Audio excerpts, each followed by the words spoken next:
Assalamualaikum warahmatullahi wabarakatuh. Halo sahabat inovasi semua di rumah. Semoga kabarnya sehat-sehat aja ya. Hari ini kita tetap bertemu di podcast One Day One Innovation. Alhamdulillah kita sudah kedatangan salah satu inovator lagi nih di Sumatera Selatan, yaitu Bapak Fahmi ya. Udah nih, Fahmi aja ya, nggak ada kepanjangannya, nggak ada. Udah, oke. Iya. Jadi Pak Fahmi, ini inovasinya udah bisa kita lihat nih di sini. Kalau memang pemirsa udah bisa lihat di rumah, ada namanya sebaran ATM beras. Sebaran ATM beras ini mungkin Mas Fahmi bisa langsung menjelaskan kira-kira apa tujuannya, mungkin kenapa nih terpikir untuk membuat ATM beras ini. Silakan. Oke. Assalamualaikum warahmatullahi wabarakatuh. Terima kasih atas Balin Bagda. Di sini kita berkesempatan untuk mensosialisasikan produk inovatif kita, yaitu ATM beras. Sebelum masuk ke produk, kita akan memperkenalkan terlebih dahulu. Di sini kita dari tim Microplus Robotik, yang mana untuk tempatnya sendiri kita beralokasi di dua tempat. Yang pertama adalah di Cikarang, kemudian yang kedua adalah di Palembang. Untuk fokus Microplus sendiri adalah di bidang pendidikan, otomasi industri, dan lebih ke ekstrakurikuler robotika. Di mana kalau untuk di Palembang sendiri kita fokusnya ada kategori bimbingan tugas akhir, kemudian ekskul robotika. Untuk ekskul robotik sendiri, alhamdulillah peserta sekolah sendiri kurang lebih ada sekitar 10 siswa. 10 sekolah untuk binaan kita. Iya. Sedangkan untuk pelatihan sendiri kita alhamdulillah setiap tahunnya bekerja sama dengan UPT di Geraha Teknologi untuk mengadakan pelatihan robotik. Dalam hal ini kategori workshop maupun lomba. Jadi Geraha sendiri dia mempunyai event setiap tahunnya menjalankan ekskul pelatihan robotik. Jadi seperti itu untuk Microplus sendiri. Microplus ya. Untuk alamatnya itu bertempat di Srijaya Negara, Algojali Unsri. Di Palembang. Iya, di Palembang sendiri. Sudah kurang lebih sekitar 9 tahun. Jadi Microplusnya udah 9 tahun. Kurang lebih sekitar 9 tahun. Untuk ATM berasnya ini udah berapa lama? Nih? Kalau untuk ATM beras sendiri melihat seperti yang kita ketahui kurang lebih dari bulan 3 kalau nggak salah kita mengalami namanya pandemi COVID. Yang mana dampak dari pandemi tersebut ya mungkin ada beberapa diantaranya yang jadi pengangguran dan lain sebagainya, dan itu membuat semuanya kalau dari segi kebutuhan dia pastinya kan ada satu bahan pokok yang harus mereka punya, yaitu contohnya adalah beras. Nah di sini kita mencoba membuat inovasi berupa ATM beras. ATM beras sendiri ini kalau kita lihat dia memanfaatkan teknologi 4.0 yang mana dalam hal pendataannya dia bersifat online. Jadi kita tidak perlu misalkan daftar kemudian ketika ada pengguna baru dia langsung bisa dipakai, nggak bisa seperti itu. Jadi lebih ke online kayak gitu ya Mbak. Jadi kalau untuk alhamdulillah ATM beras sendiri ini sudah ada 5 ATM beras yang sudah kita sebarkan di bukan di Palembang, di Indonesia sendiri. Yaitu pertama ada di Lampung, di Jogja, dan selain itu di tempat yang lain. Nah untuk timnya sendiri, karena ini adalah kalaupun misalkan dia pemesanannya di luar kota, maka akan kita ada tim dari Cikarang langsung.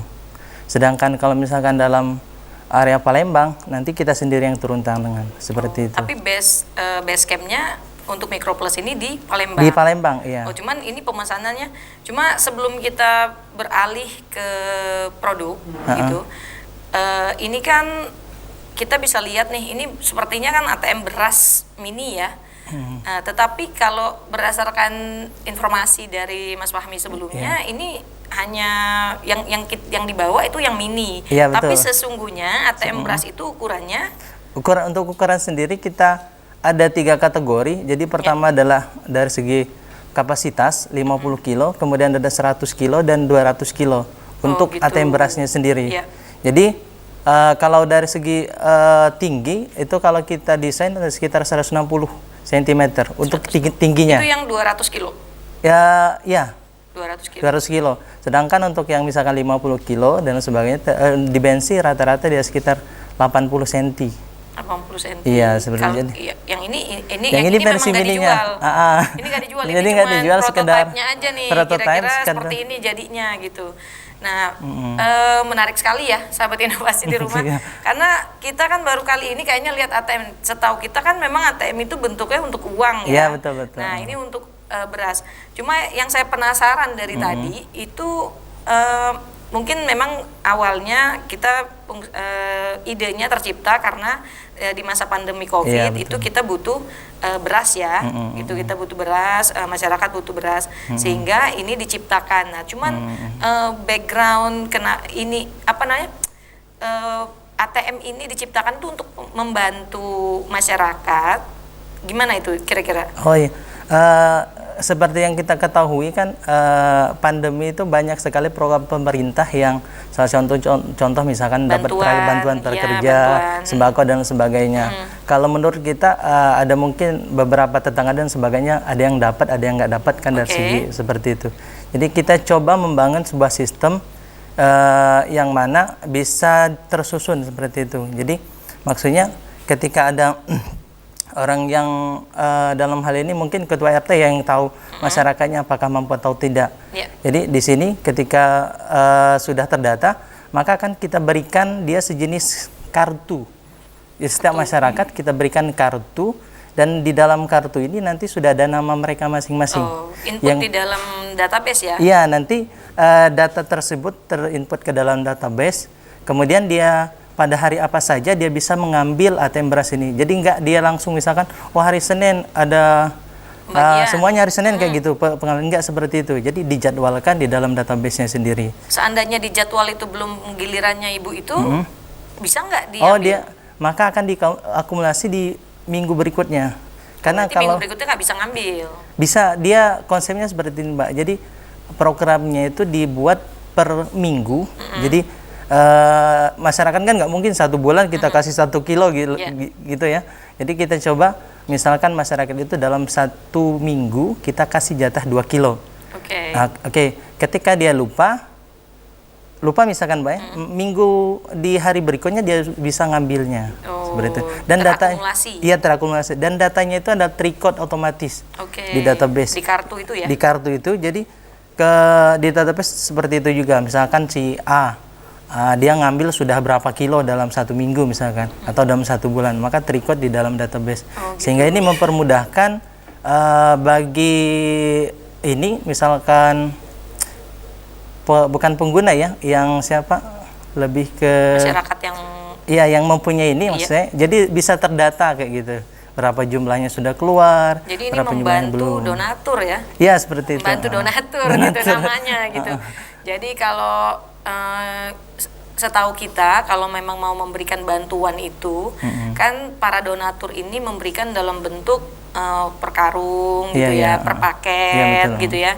Nah, cuman ini kita permudah dan lebih teratur itu menggunakan ATM beras ini. Berarti ini produk dijual untuk donatur-donatur atau perusahaan-perusahaan baik dari sisi pemerintah ya yang ingin memberikan bantuan ini bisa meletakkan ATM beras ini di tempat-tempat tertentu yang butuh bantuan seperti itu kan. Nah, jadi ini cara kerjanya kira-kira gimana ini Mas?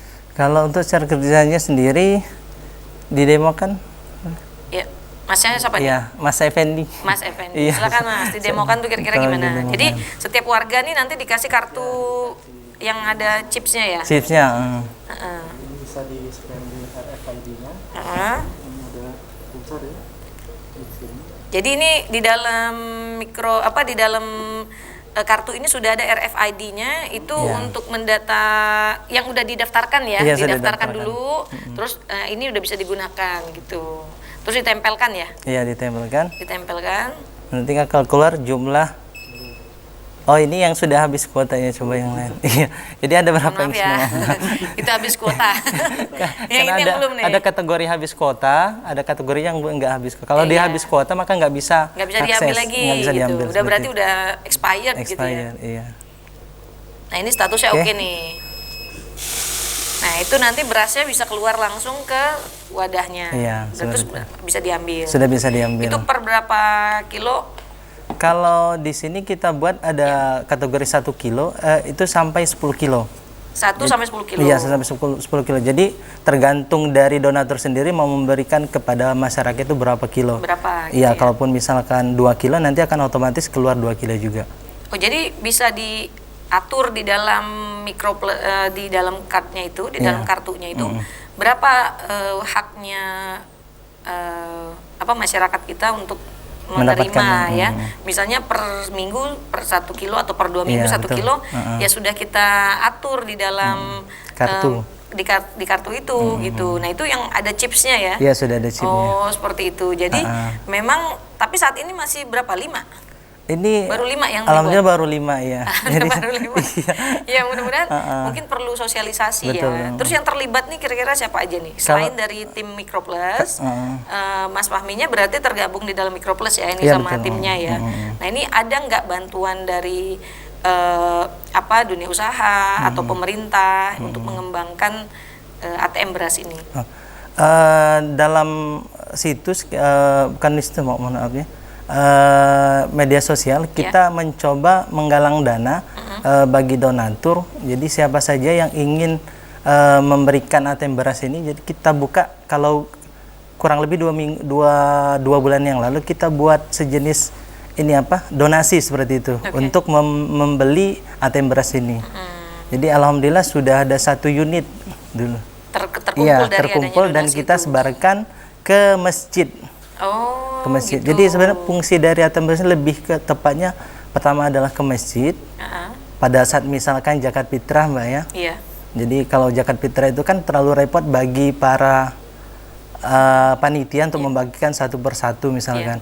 Kalau seperti ini kan cukup masyarakatnya saja yang langsung datang ke masjid tersebut untuk mengambil ATM-nya. Kemudian yang kedua, ini difokuskan ke dinas sosial. Kalaupun misalkan ada program bagi masyarakat, jadi peduli masyarakat mungkin ya lebih tepatnya. Jadi bisa menempatkan ATM beras tersebut. Berapa ini nilai jual dari ATM beras ini? Untuk nilai jualnya sendiri kita ada yang seperti saya sampaikan sebelumnya, ada 3 kategori. Untuk yang 50 kilo itu 13 juta. 13 juta. Ya, sedangkan untuk yang 100 15, kemudian yang 200 kilo 17. Jadi 17 juta. Ya, lebih ke karena desainnya kan, ya, Mbak. berapa lama itu proses pembuatannya? Kalau untuk proses pembuatan kita biasanya 2 minggu. PO-nya ya, pre-ordernya 2 minggu.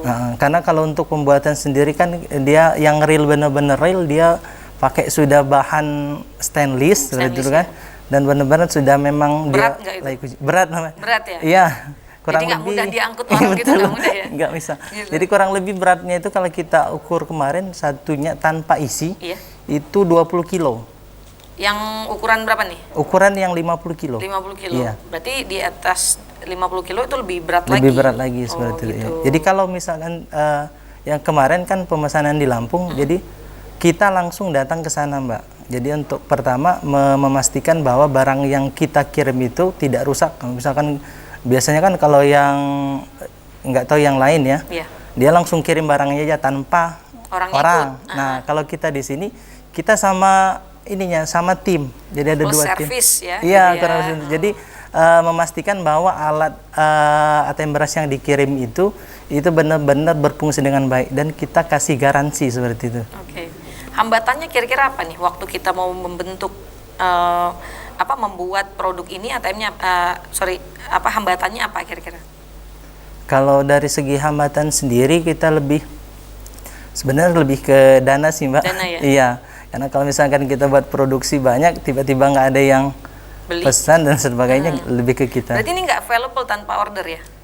Iya, tanpa order. Jadi dibuat setelah adanya order. Setelahnya adanya order. Nah, ini harapan ke depan kira-kira seperti apa nih? Mungkin perlu dukungan, mungkin perlu sosialisasi yang lebih gencar ya, karena kan kita memang salah satu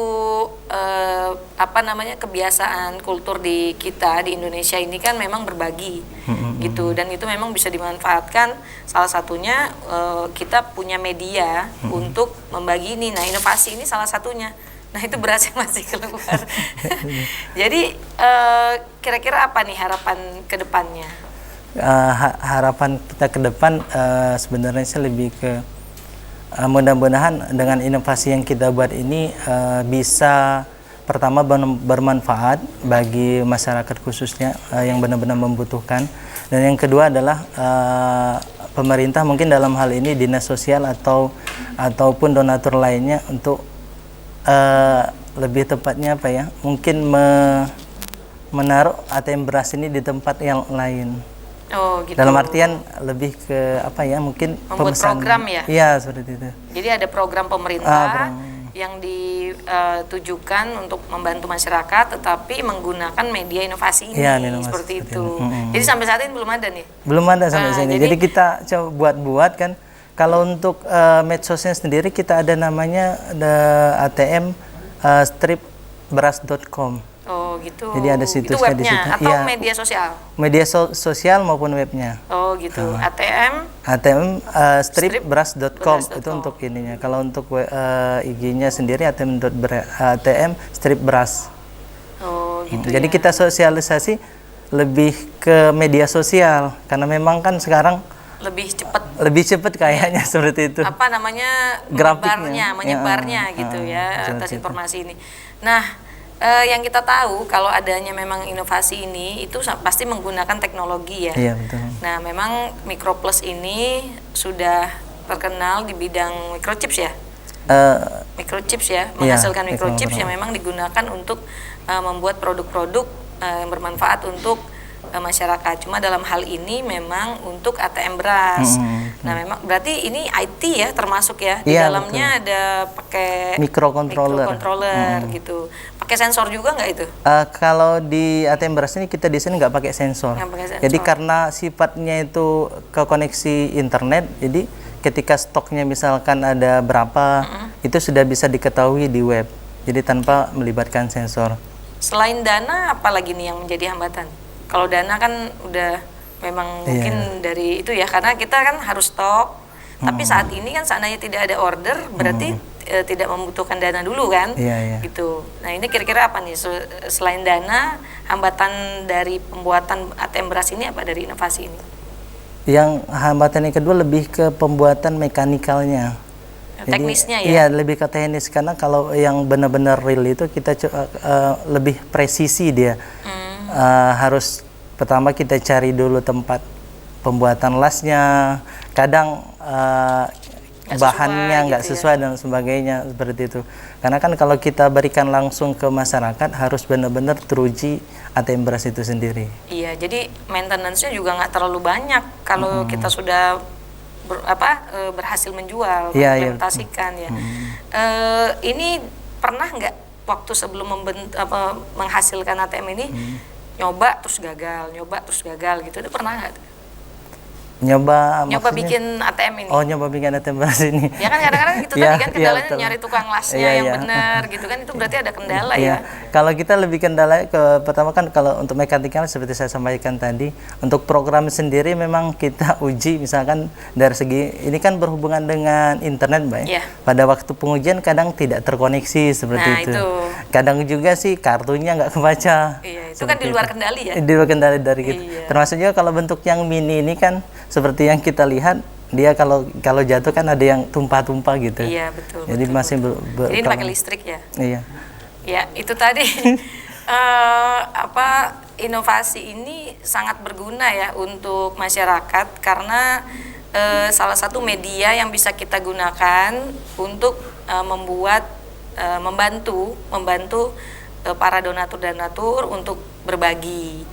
Nah, jadi memang Mas Fahmi ini salah satu inovator di Sumatera Selatan yang patut kita apresiasi, dan kadang-kadang untuk membentuk suatu inovasi itu ada hal-hal lainnya di luar dari kendala-kendala dari yang menghalangi di luar dari kendali kita, sehingga kita harus terus mengembangkan kreativitas kita, tidak patah semangat ya untuk terus berinovasi.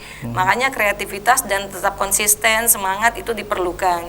Makanya kita punya jurus 4S, yaitu setiap orang adalah inovator, setiap